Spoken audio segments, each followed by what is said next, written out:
So now it is 11:05, so I'm starting the class.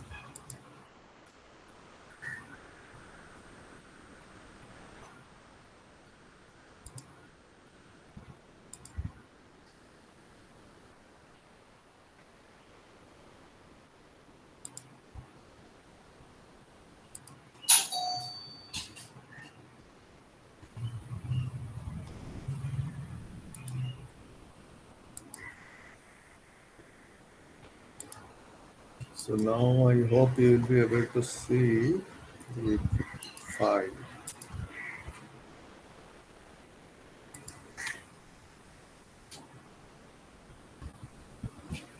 Now is it coming? Yes. Okay, good.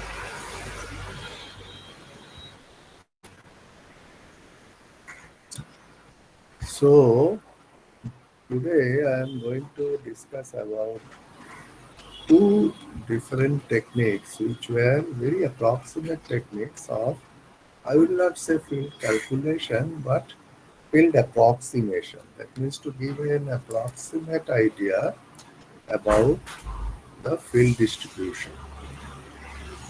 Now, this actually is part of the evolution of this entire field computation or field determination methods. These are the initial methods that were developed.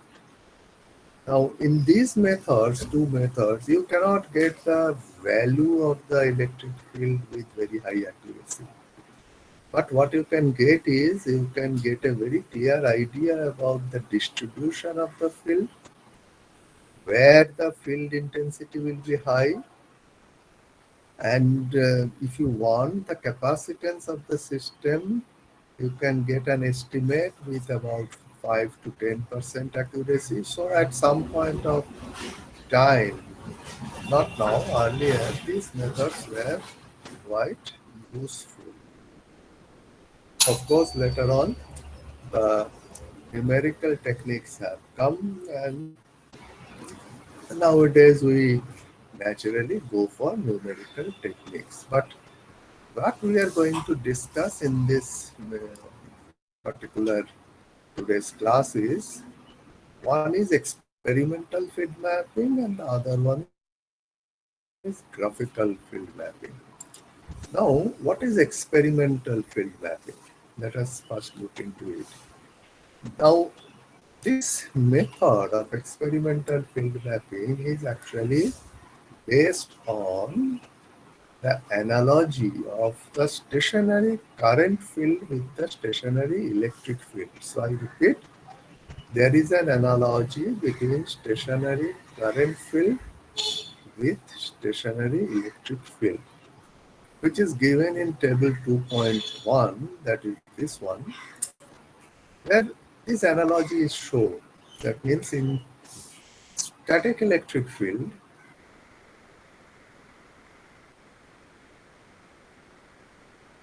we have built the analogous quantity is electric current. In stationary electric field, we have the equation D is equal to epsilon into E. In electric stationary current field, it is J, that is the current density, is A, which is conductivity, into E. So now if take in both these equations of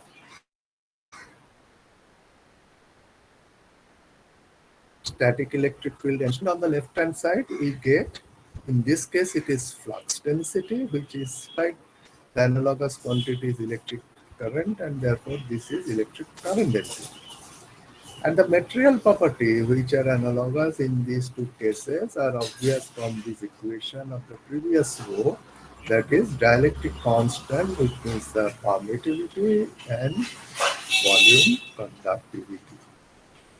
And then we know that charge, it can be, charge can be computed from the surface integral of d dot ds, where ds is the area vector, and in the same way the current can be obtained by the surface integral of j dot ds. So there is a very clear-cut analogy, and this is used in this experimental field mapping.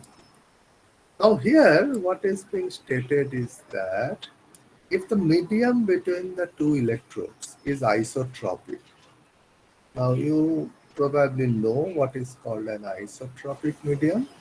That means the material property is independent of the location within the region of interest. That means wherever you measure, the property will be same. Then we say it is a isotropic material, and not only that, is I mean, slight correction. What I said is that when the material property is same everywhere, irrespective of location, then it is called homogeneous material. Now, isotropic material means that anywhere you measure, the three components of the material property. That means if you measure the material property along x direction, y direction, and z direction, they will be same. Then you call it isotropic.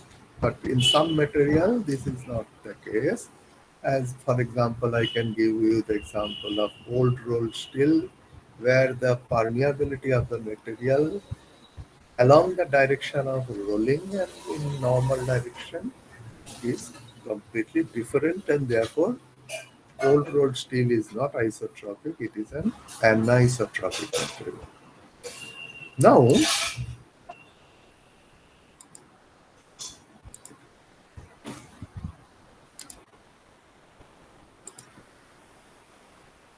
now the current density and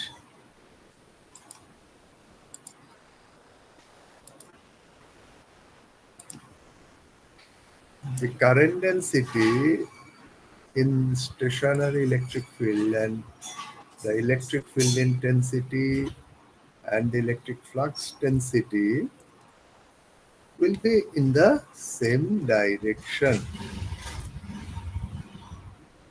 In other words, what I am trying to mean is that the current density and the electric field lines, they will be along the same direction. That comes from the analogy. So, for a given electrode system, if we take a slightly conducting material, this can be in the form of a conducting paper or an electrolyte, and this is placed instead of the dielectric material because we are using the analogy. So dielectric material is replaced by slightly conducting material. Now you can ask that why slightly conducting material. You can clearly see that a dielectric material, if it is an ideal material, there will be no current through the dielectric material. Then it should be completely non-conducting material. But we know that any dielectric material, the current through the dielectric material is never zero, so we put a conducting material which is slightly conducting, so that this analogy remains same.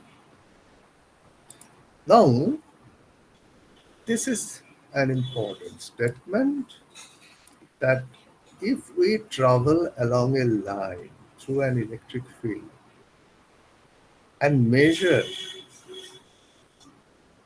electric scalar potential as we are going or as we are moving, then the negative of the rate of change of V, because rate of change of V is nothing but the gradient of V, and negative of the gradient of V is definitely equal to the electric field intensity, and that is always in the direction of travel. So this equation 12.1 is quite well known. And if this del V del L minus del V del L is maximum, then it gives the value of E itself. Because by definition, the potential gradient is always the maximum value of that slope at a particular point, and that gives always the E.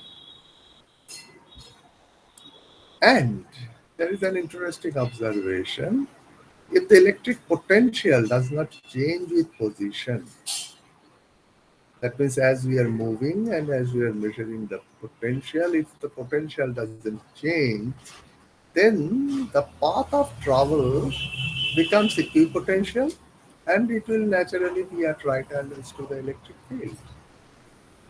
And this gives rise to the option that the electric field can be mapped by a voltmeter that will measure the potential difference and two probes, which can be as simple as two metal rods. And the two probes will be connected to the voltmeter, and then the two probes will be placed in various positions to measure the potential differences between the two probes. This has been explained or rather written very details here, so let us look at it, how it is done. If I want to determine the equipotential lines, so how do I do it? So what I do, I keep the probe at one point on that conducting paper and we put the probe there, fixed. And the other probe is moved. In whichever position the moving probe, because as the one probe is fixed, I am moving the other probe. So what will happen at one particular position of the moving probe, the voltmeter will record a zero reading. And the potential of the moving probe in there is therefore the same as that of the standstill probe. If we mark these two positions on the paper, naturally we can trace the equipotential. So you can see the beauty of the method. And then how do I trace the electric field lines? Well, that is also not very difficult. So what we do, that the distance between the two probes we are keeping same, and one probe is again placed at a fixed point and the other probe is rotated. Why rotated? Because we are keeping the distance same between the two probes. And when we are rotating the second probe, we are measuring the reading of the voltmeter at different positions. The point where the potential difference is maximum is naturally showing the maximum rate of change of potential. And therefore, that is the direction of the electric field. And in this way, if I move this standstill probe and place it at several positions, I can map the electric field line. So you can see that in these two paragraphs, it is very clearly stated that how I can map on that conducting paper the equipotentials and the electric field lines. And you can clearly understand that from these we cannot get the electric field intensity very accurately. However, by dividing the potential difference and the distance between the two points where we have measured, we can find the field intensity, but the accuracy will not be high. As I was telling, it might be of the order of maybe 10%, 5 to 10%. Now, why we use a slightly conducting paper, there is another reason which is also explained here. That in a real life voltmeter, let me tell you that if it is an ideal voltmeter, naturally no current flows through the voltmeter. But we all know that in a real life voltmeter, the voltmeter will draw some current. Now, if I take this medium as vacuum or air, then it will be very difficult because how do I supply the current of the voltmeter? So what we do, instead of putting simple air as a medium, we put that conducting medium or rather slightly conducting medium so that some current flows through that conducting medium and that current itself will feed the voltmeter current and therefore you will get a reading which is reliable. How do I get this conducting paper? Well, typically it is used paper impregnated with carbon. This is slightly conducting and it gives quite, reasonably good results. There is an alternative where an electrolytic tank setup is used. That means we use a tank where we put a large sheet of laminated graph paper at the bottom of the tank. Then the tank is half filled with electrolyte, and the height of the electrolyte is kept same throughout the tray. And then we do in the same way, because now this electrolyte is acting as that slightly conducting medium, and in the equipotentials of the electric field lines are mapped on that laminated graph paper, which is placed at the base of the plate. Well, these are the methods. Let me tell you that even today, if we do it in a laboratory, it is quite interesting for the students. Although, if you ask me for a real life problem, you cannot use it. But as a method for understanding the basics of electric field, this is quite an interesting method. But then instead of all these experimental setup, then there is a second method which is called field mapping using curvilinear squares. Now, this basics is of course uh, on our all fundamental that statement that we have a conjugate harmonic function, that means which satisfies Laplace's equation, and these two conjugate harmonic functions are orthogonal to each other.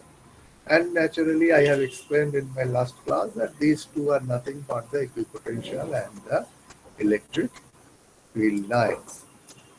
And as I have explained in my last class on conformal mapping, this curvilinear square mapping also can be used only in two-dimensional fields. That means where the field is not varying along the third direction.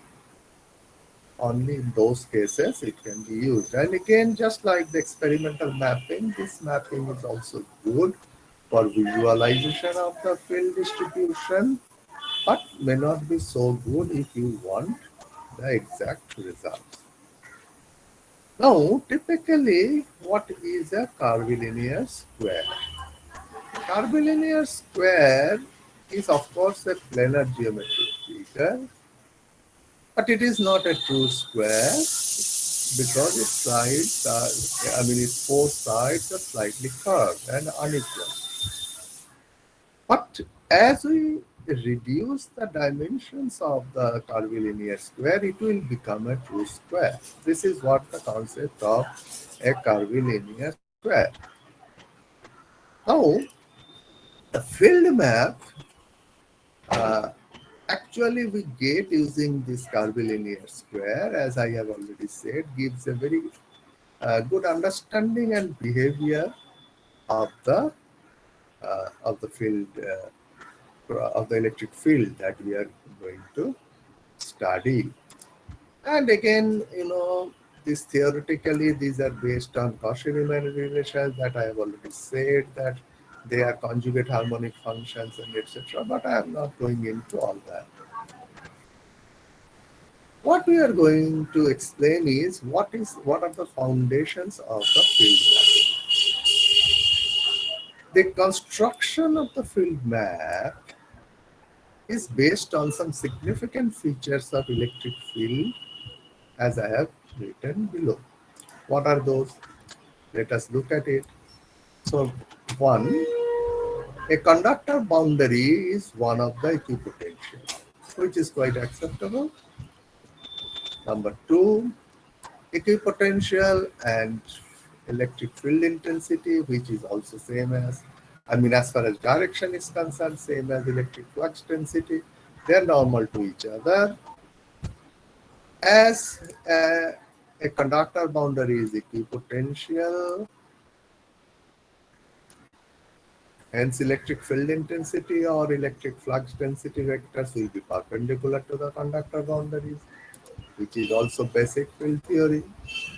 And electric flux lines originate and terminate on charges. This is an interesting concept because we always say that the flux lines, they originate at the positive charge and terminate on the negative charge. Hence, if we consider a homogeneous medium and charge free, that means within the dielectric there is no charge, we can say that the charges will be always on the electrodes, and therefore we can say that the electric flux lines will originate from one electrode and will terminate on the other electrode. So these three foundations, based on these three foundations, we've actually go for the field mapping. Now let me explain it with the help of this diagram, which is a two-dimensional field, a concentric cylindrical system. The inner cylinder is live, it has a potential of V, capital V. The outer cylinder is R, it has a potential of 0. What I am now saying is that let us consider one particular field line or flux line originating from the point X. Here you can see point X on the live electrode. And as I have said that I am considering an homogeneous dielectric as well as charge-free dielectric. So the field line will originate from one electrode and terminate on the other electrode. So this field line originates from X and terminate at X prime. If I take another field line which originates at Y, then it will terminate at, let's say, Y prime. Fine, that up to that point it is fine. But then there is an interesting concept that since field lines are like this, then if you take any other field line between X and Y, it will originate from live electrode and terminate on the earth electrode, and it cannot cross another field line because then the basic concept of that orthogonality will be violated. Or in other words, we can say that all the flux lines that will be originated between X and Y will be terminated on the earth electrode between X prime and Y prime. So therefore, what is happening that X prime and Y prime is acting like a flux tube. That means all the fluxes entering this tube at XY, they will not cross the boundary, they will terminate on X prime, Y prime. This is a very interesting concept. Maybe somewhere you will hear it in your life, the concept of flux tube. Don't get confused. This is as simple as that. That if you take two field lines and then all the other field lines within these two field lines cannot cross the other these two field lines that you have considered, and therefore all the flux within that will act as will be like a flux tube. So therefore I can define another flux tube which will originate between Y and Z and terminate between Y prime and Z prime and so on and so forth. That's fine. Now what we are going to do is how I am going to sketch the curvilinear square. So now what I am saying that considering the length of the line joining the points X and Y, let's say del S. What is this? Look at this figure. The line which I am joining X and Y on the live electrode, this is del S. The flux in the tube XY, let's say del psi. That means between X and Y, the total flux that is being originating, let's say it is del psi. Then what is the flux density? That will be del psi divided by del S into 1. Now why 1? Because we are considering two-dimensional system. Therefore, we are considering unit length perpendicular to your display. So the area perpendicular to this flux del psi is del S, which is length of the line between x and y multiplied by the unit length perpendicular to the display. So that is written as equation 12.2, that flux density will be del psi by del S with respect to this diagram. Fine. Now let us consider it in another way, that we consider that the permittivity be epsilon and electric field intensity at the midpoint of the line, therefore, will be given from equation 12.2. Why midpoint? Because this is like a mean value theorem, that if the variation is uniform, we can always take the mean value at the midpoint. So this E is 1 by epsilon del psi by del S, that is 12.3. Alternately, there is another way of determining the field intensity. How? That's how we are now going. That let's say the potential difference between the point x and x1. And what is x1? It is another equipotential. Then let's say this potential difference is del phi between x and x1. And let's say that the distance between x and x1 is del L. Then you know that del phi by del L will be electric field intensity.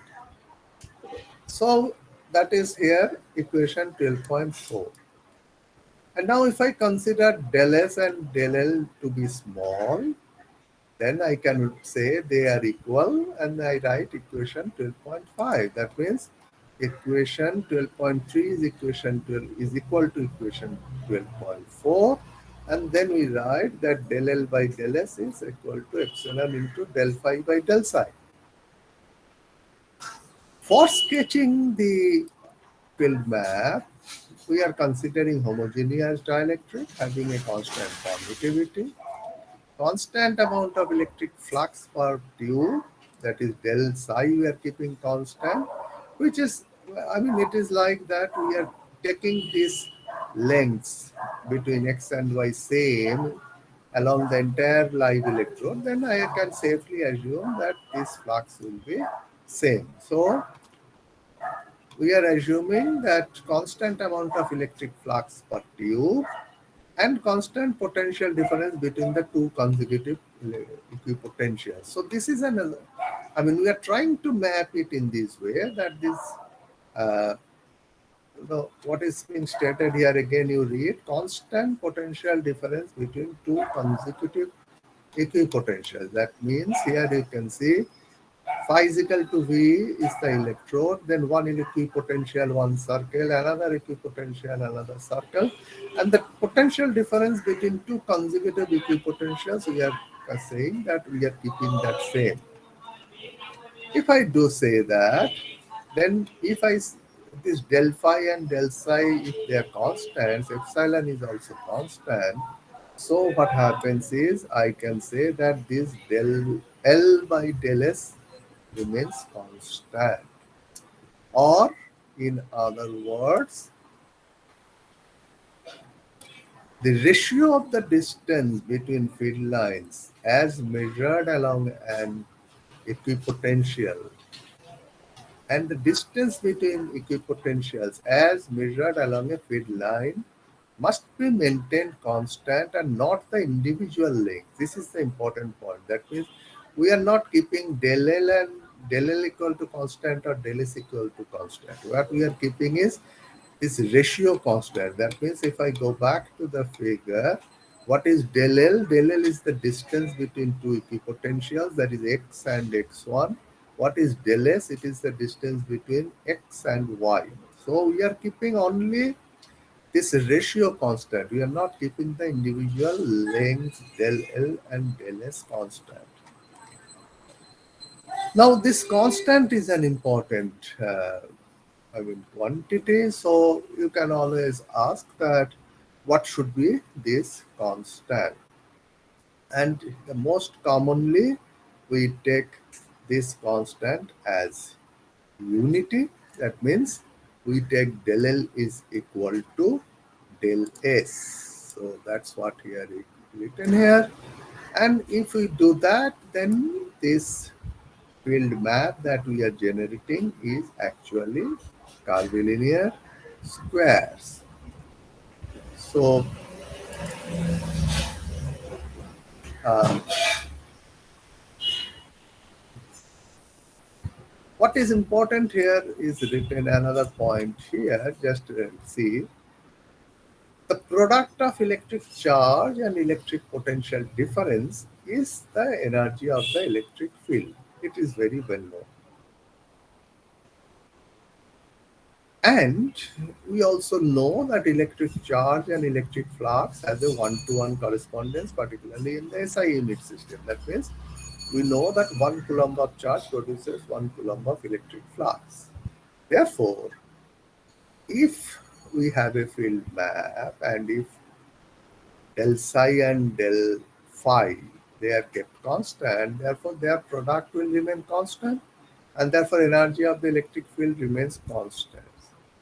So what does it mean? Therefore, the curvilinear squares having the same ratio as given by equation 12.5, that means del L by del S, that ratio, they will always have the same energy stored in electric field regardless of the size of the electrode. That means if you keep this del L by del S constant, and as you move from the electrode, live electrode to earth electrode, naturally your del L and del S will keep on increasing.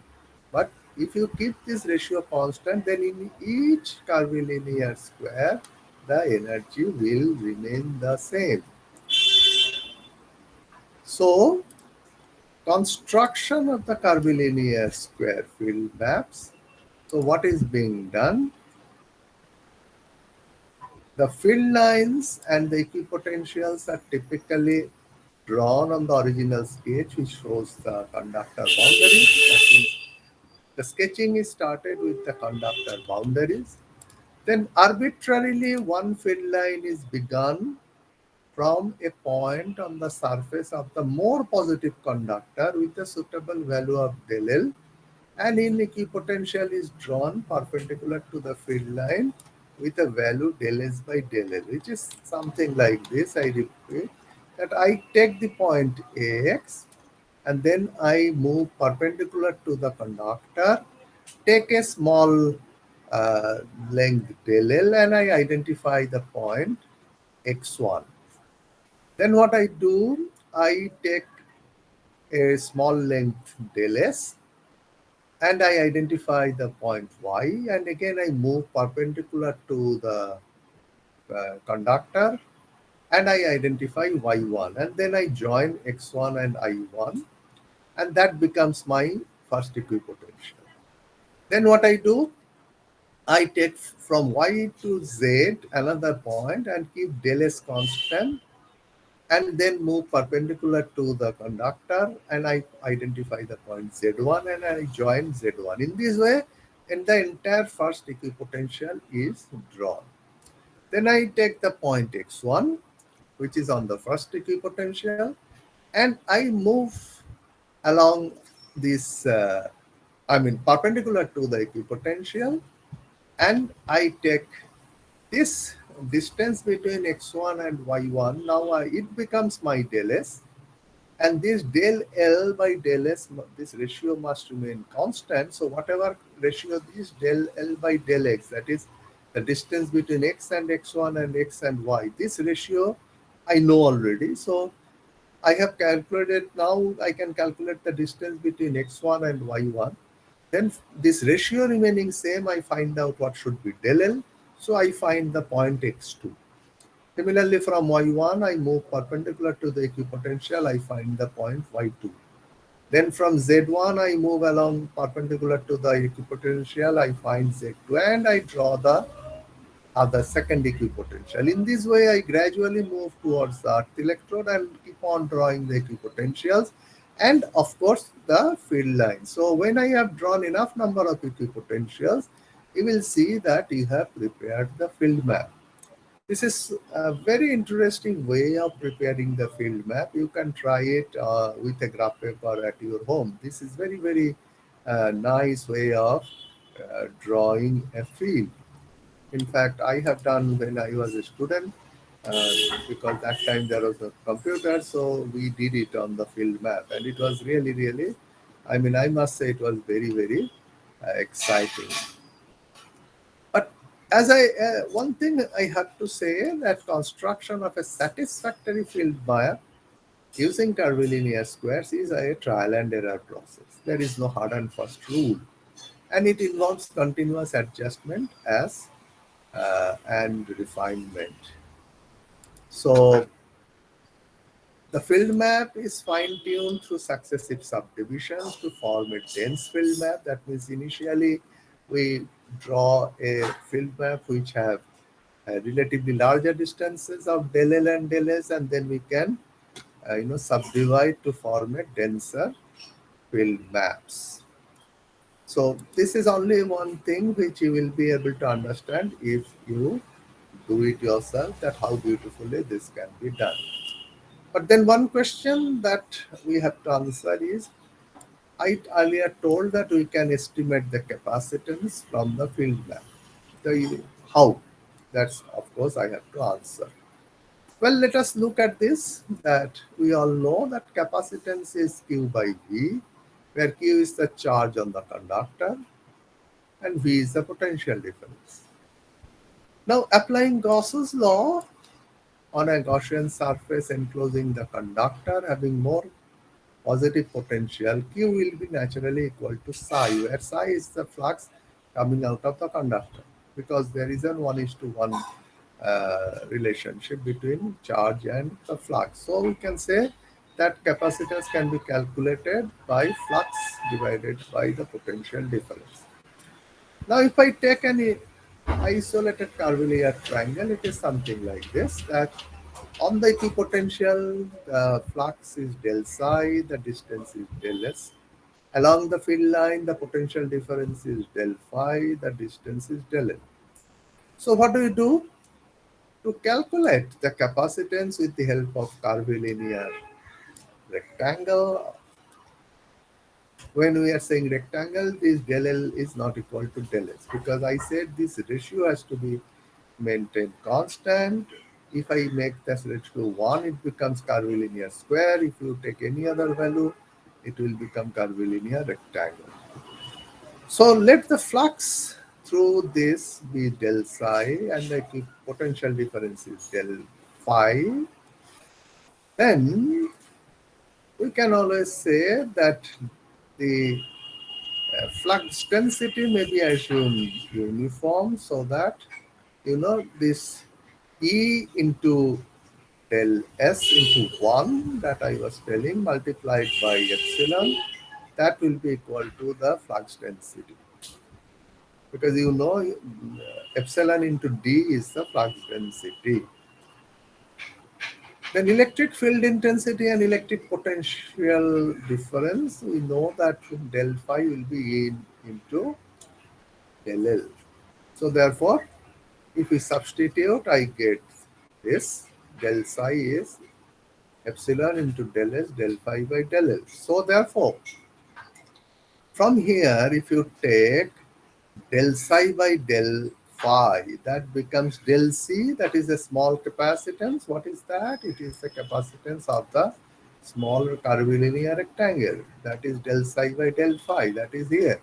Del psi by del phi will be the capacitance of this curvilinear rectangle. And how much it is? It is given by permittivity epsilon into del S by del L. That means just from this two ratios of the lengths, I can get a clear idea about the incremental capacitance of one small curvilinear rectangle, and the total amount of flux emanating from one conductor and terminating on the another conductor. How can I get? Well, it comes back to like here again. See, this is the conductor, and we are saying that between 2 points x and y, the flux is del psi. And in this way, if there are infinite number of such small elements, then the total flux is del psi into n psi. So that's what is written here. Here, the total number of flux is, I just sum up the del psi of one particular curvilinear rectangle and then just add up how many such curvilinear rectangles completes this entire, the equipotential. Then how do I find the potential difference? Again, let me go back to this.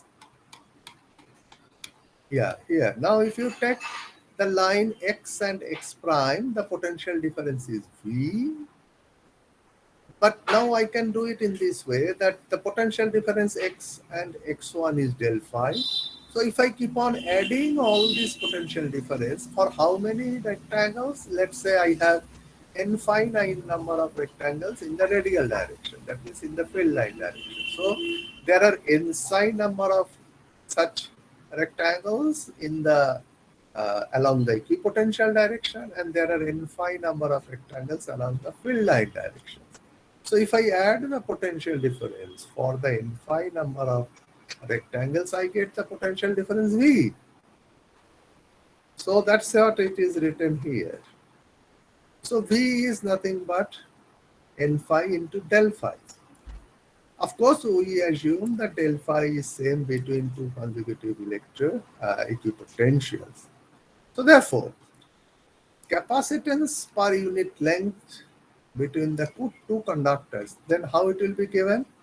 C will be given by psi by V, where psi is n psi into del psi, V is n phi into del phi, where del psi is the flux in each flux tube, and then n psi is the number of such rectangles forming how many flux tubes along the equipotential direction. Then del phi is the potential difference between two equipotentials, and n phi is how many such rectangles are there along the fill lines. And then if you put this expression for del psi by del phi, then and substitute this representation in terms of del s by del l, and you can see that del s by del l, if I take this equal to 1 or whatever this constant, then it becomes that it is this capacitance is nothing but epsilon multiplied by a constant, which is the ratio of del s by del l, and n psi by n phi. So therefore, what I can get is that I can clearly get the idea about the capacitance by simply counting the number of these curvilinear rectangles multiplied by this epsilon, which should be known, and multiplied by this ratio of del L by del S, and that ratio must be known, otherwise you cannot draw the field map. So how do I find the capacitance? Again, I come back. So it is a very simple statement that you take these flux tubes and count how many are there. Of course, it depends on your field map. If you have a denser field map, you will have more flux tubes. If you have a little bit of coarse field map, you have less flux tubes. But you count the flux tubes, how many along the equipotential. Then you move along the field lines and count how many rectangles are there. So in this way, you calculate n psi along the equipotential and n phi along the field line. Take the simple ratio of n phi and n psi, which are two numbers, and obtain from the field map, and you get C. So that's quite a brilliant way of representing the capacitance of the system without going into any sort of computation. Yes, it may not be very accurate, as I said, but you can, a good field map once done gives 5% accuracy, which in many cases people accept in our life, the real life. So you can see that what I have explained today are two methods. One, experimental field mapping. The second is graphical field mapping. And in both these two cases, I won't say that this will be used for practical applications today, but it is, it is very good for understanding the field And if you have some time, take one graph paper and try to do this graphical field map. It will be so good. Or alternately, if you are good in software, just write a code to develop a field map for, that is it, yeah, this one. Just develop the code for writing for creating the field map for this concentric cylindrical system. You will be, really getting an insight of the field. So, I mean, this is just like, if you are really interested and if you can do the coding, you will see that uh, you can do it. I can tell you that earlier I have seen students have done it. So if you are interested, you can do it. Well, students, so that actually is the final class of your course that I am taking this semester. So all the best to you, and you have all the notes. So this particular note you will get today. So study all the notes. I generally go to the university as whenever I have time. During the lunch time or not. So if you are interested, you can come to the university and meet me. And particularly, I feel that it is very important that I know my student. Just for example, I find only one small rectangle on my screen with whatever photograph you have put. I don't know anybody is listening, or I have no idea. So actually, it is always better that I know my student. And without knowing my student, one thing I tell you very clearly that see, I get requests later on that give me recommendation letter. But if I don't know my students, I will not give recommendation letter. So, this is something I follow very strictly that if I don't know a student, I don't give recommendation letter. Anyway, so now I am stopping presentation and you are now free to log out.